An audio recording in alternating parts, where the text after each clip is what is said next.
Friends, welcome back to my channel Earth Mom Dehradun. मैं हूं ज्योति और वेलकम है आप सभी का मेरे चैनल में। अगर आप चैनल में नए हैं तो प्लीज़ चैनल को सब्सक्राइब ज़रूर करें। साथ ही साथ नीचे एक बेल नोटिफिकेशन है, इसको हिट कर दें ताकि मेरे आने वाली हर वीडियो का नोटिफिकेशन आप सभी को मिल जाए।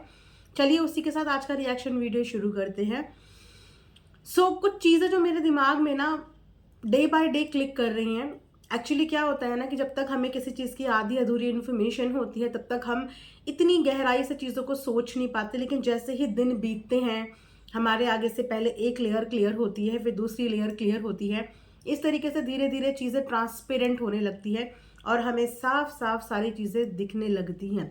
तो उन्हीं चीज़ों के बीच में ना आज मुझे एक मेन टॉपिक के बारे में बात करना है। शायद हो सकता है अभी तक बहुत लोगों का ध्यान इस पे गया हुआ भी हो और बहुत लोगों का ध्यान इस पे गया ना हो, क्योंकि मैं ये सब चीज़ें इसीलिए बताना चाह रही हूँ क्योंकि इन सब चीज़ों के बीच में जैसे डे बाय डे क्रिएटर्स आके अपनी अपनी साइड की स्टोरीज बता रहे हैं और सबकी स्टोरी में सिर्फ एक इंसान विक्टिम नजर आ रहा है, वो है सिर्फ और सिर्फ मनीषा।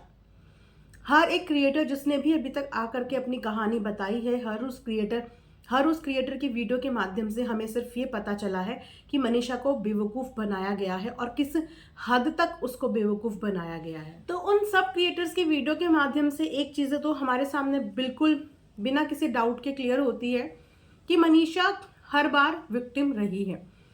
चाहे फिर उसको झूठ बोल के किसी फंक्शन का हिस्सा ना बनाया गया हो, चाहे फिर उसको झूठ बोल के मैनिपुलेट करके या भाई बहन के रिश्ते की अवज में, क्योंकि भाई बहन का रिश्ता ना एक बहुत प्योर बॉन्ड होता है।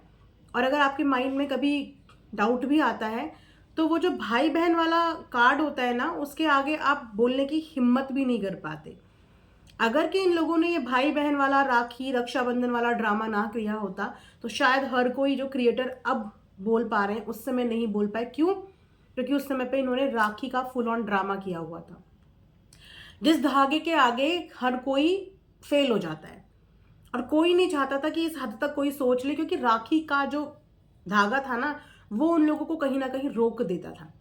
और वही रीजन था कि इस भाई बहन के रिश्ते की आड़ में किसी की इतनी हिम्मत नहीं हुई कि फ्रंट फुट पे आके उनके ऊपर सीधा बोले कि नहीं तुम झूठ बोल रहे हो, क्योंकि हर बार उनके पास एक कार्ड खेलने के लिए था और वो था भाई बहन के रिश्ते का कार्ड, जो वो अक्सर मनीषा के आगे भी खेलते थे, जो वो अक्सर अपने साथ के क्रिएटर फ्रेंड्स के आगे भी खेलते थे।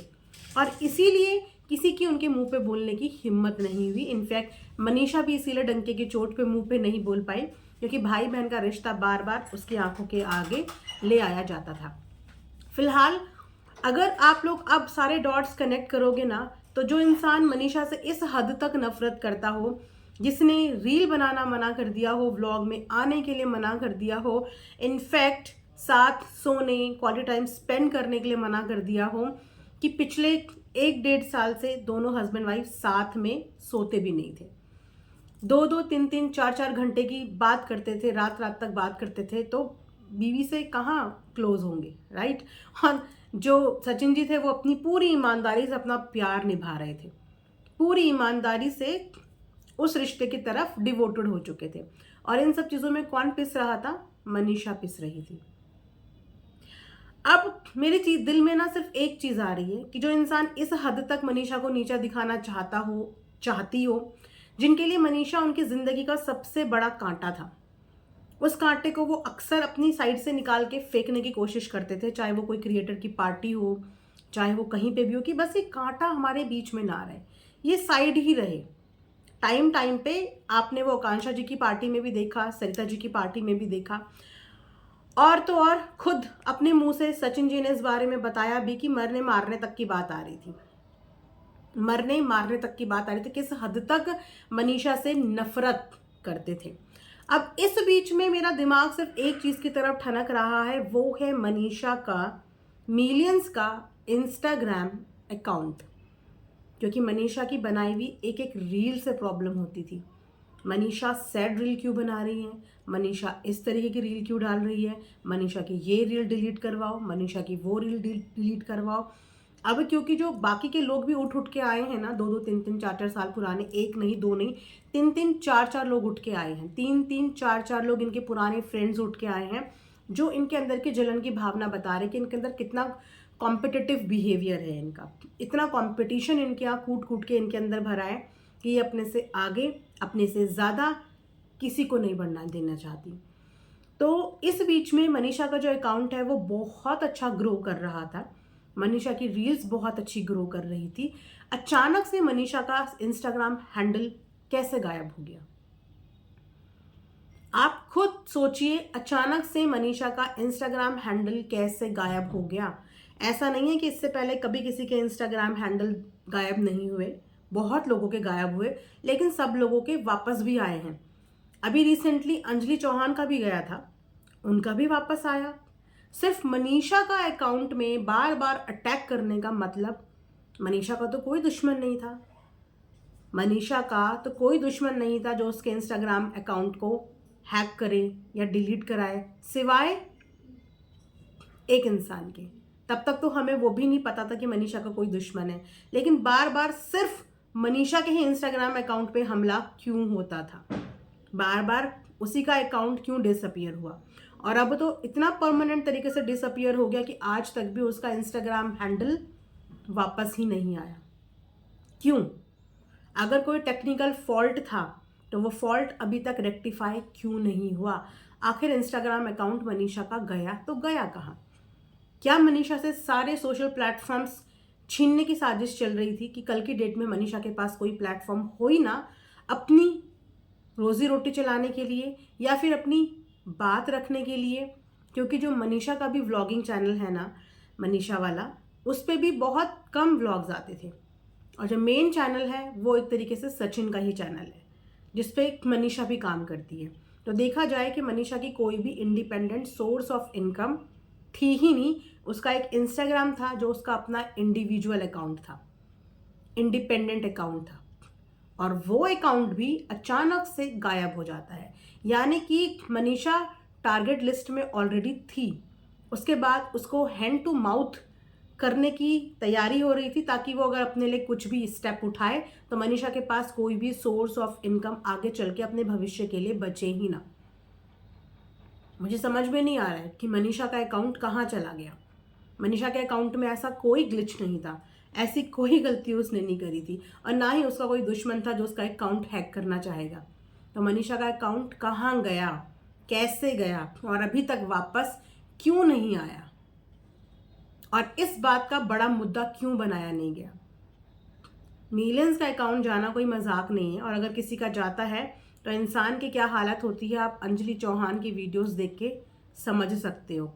लेकिन मनीषा के अकाउंट की हाइप ही नहीं बनाई गई, उसके अकाउंट का मुद्दा ही नहीं बनाया गया, ऐसे उसे छोड़ दिया गया जैसे कि कोई बात नहीं यार, कुछ नहीं होता, हम फिर से शुरू कर लेंगे, हम फिर से शुरू कर लेंगे। और अगर सेम चीज़ दीदी जी के साथ होती तो वो इस बात का मुद्दा बनाती या नहीं बनाती? वो इस चीज़ के लिए कितना आवाज़ खड़ी करती है, कितनी चिखम चिल्ली होती है, और कितने लोग मदद के लिए आते। लेकिन मनीषा का इंस्टा डिलीट हो गया, कोई बॉदर ही नहीं हुआ, गायब हो गया, कोई बॉदर ही नहीं हुआ, किसी का इस तरफ ध्यान ही नहीं है।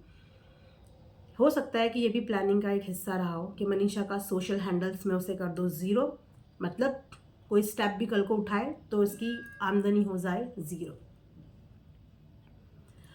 तो इसके अलावा अब हम बात करने वाले हैं आज मिशू की व्लॉग के बारे में। मिशू ने भी आज अपने चैनल पे एक व्लॉग डाला है जिस व्लॉग में उसने मनाली वाला इंसिडेंट क्लियर किया है। जो मनाली वाला इंसिडेंट हमने सचिन के व्लॉग में भी सुना था। मनाली में वो कुछ बात बता रहे थे कि मनाली ट्रिप के दौरान भी सचिन और मनीषा के झगड़े हुए थे। 1 घंटे तक वो लोग बाहर ठंड में बैठे हुए रो रहे थे, बाहर ठंड में बैठे थे, क्योंकि उस समय पे भी उसको कुछ बोला गया था।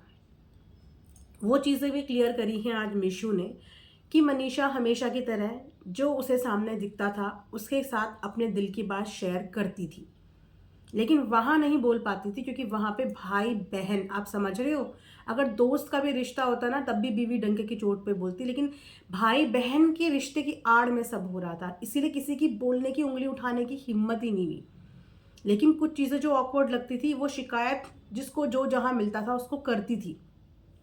मनाली ट्रिप के दौरान भी मिशू के पास मनीषा गई थी और मनीषा ने मिशू को भी बोला था कि मुझे कुछ भी अच्छा नहीं लग रहा है, मेरे हस्बैंड मेरे साथ एक भी फ़ोटो नहीं खिंचा रहे हैं, मेरे साथ एक भी रील नहीं बना रहे हैं, और इस चीज़ से उसे बुरा लग रहा था और उसने मीशू को ये बात बोली। अब क्योंकि सारे क्रिएटर्स पीठ पीछे इस बारे में बात करते थे, लेकिन सामने किसी की बोलने की हिम्मत नहीं होती थी, तो जब अपने आप से सामने से मनीषा ने मीशू को ये बात बोली, तो एक इंसान होने के नाते अगर कोई हमारे पास अपने दिल की बात करने आएगा तो हम उसको राय और सजेशन देंगे, बिल्कुल देंगे। कोई रोता हुआ हमारे सामने आएगा तो हम उसको क्यों नहीं राय और सजेशन देंगे। तो मीशू ने भी मनीषा को सजेशन दिया, राय दी कि अगर मैं तेरी जगह होती तो मैं ऐसा करती, तू सचिन से बात कर, तू उसको बोल, अगर तुझे ऐसा है तो अपने लिए स्टैंड ले, अपने लिए स्टैंड ले। जिस पे मनीषा थोड़ा सा हुई, थोड़ा सा उसके अंदर कॉन्फिडेंस आया और उसने जाके सचिन से अपनी बात बोली। शायद वही बात जो सचिन ने अपने व्लॉग में बोला कि 1 घंटे तक हम रोए हैं, 1 घंटे तक हम ठंड में बैठे रहे, तो उस दिन मनीषा ने सचिन से मुंह पे वो बात बोली, जिसके बाद दोनों बैठ के रो रहे थे, क्योंकि वहाँ पे भी सचिन शायद इमोशनल कार्ड प्ले कर गए होंगे और इसीलिए शायद दोनों बैठ के ठंड में रो रहे थे, क्योंकि भोली भाली बीवी थी, कम उम्र में शादी हुई थी, शायद बहुत ज़्यादा पढ़ी हुई भी नहीं थी, एक नॉर्मल सी फैमिली से आने वाली लड़की जिसको फुसलाना, बहलाना, इमोशनल फूल बनाना इन लोगों के लिए बहुत ज़्यादा आसान था। तो रो धो के इमोशनल करके उसको वापस से कन्विंस कर दिया और ये उसके मुंह से निकलवा दिया कि सामने वाले बंदे ने मुझे भड़काया है, जबकि सामने वाले बंदे ने उसे सजेस्ट किया था, लेकिन उस सजेशन को भड़काने में कन्वर्ट कर दिया। ये सारा इंसिडेंट मनाली में हुआ। तो मनीषा ने टाइम आने पे अपने दिल की बात बहुत लोगों से बोली तो, लेकिन डट करके उस चीज़ का सामना नहीं कर पाई, उस चीज़ के लिए स्टैंड नहीं ले पाई, क्योंकि उसको हमेशा इमोशनल फूल बना दिया जाता था, बेवकूफ़ बना दिया जाता था, जिसकी वजह से वो हमेशा दबती रही और लोग उसको दबाते रहे।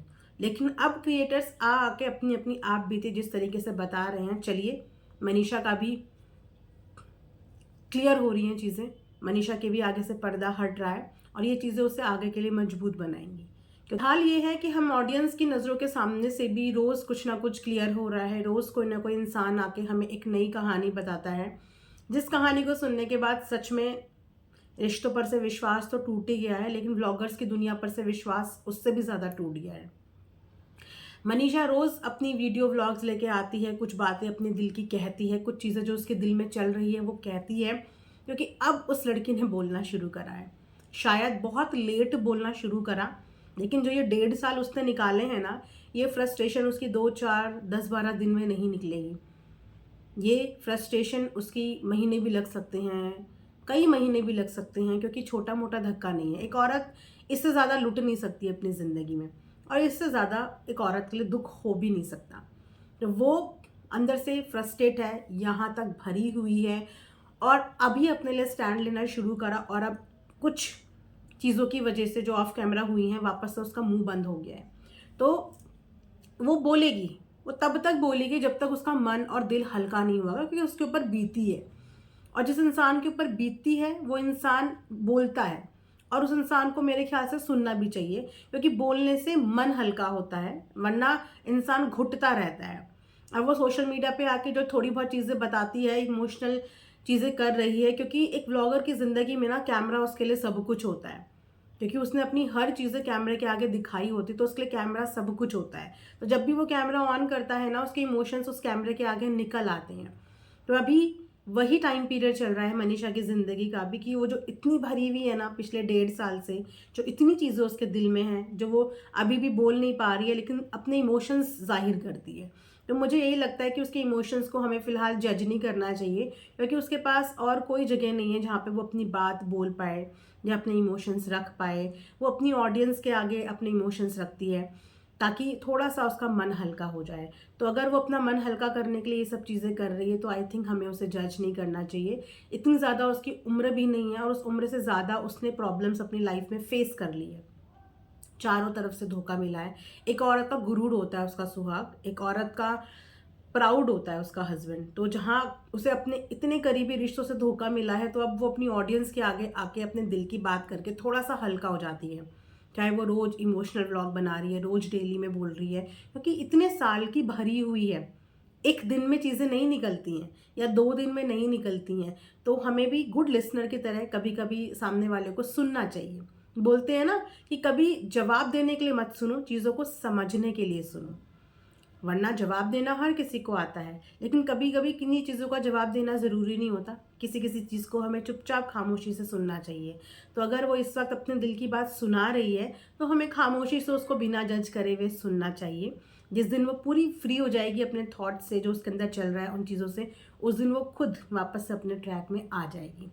तो एक गुड लिसनर की तरह, एक अच्छे इंसान की तरह किसी की फ्रस्ट्रेशन अगर बाहर निकल रही है तो उसकी फ्रस्ट्रेशन पे हमें उसको सपोर्ट करना चाहिए, उसको जज नहीं करना चाहिए, क्योंकि उस लड़की ने सच में बहुत कम उम्र में बहुत भुगता है और उसकी जगह कोई और लड़की होती तो क्या से क्या चीज़ें कर देती, राइट। तो ये वीडियो मैं यहीं पे एंड करूँगी। बाकी आप लोग बहुत समझदार हैं। कमेंट सेक्शन में कमेंट करके ज़रूर बताना। Thanks for watching earth Mom Dehradun.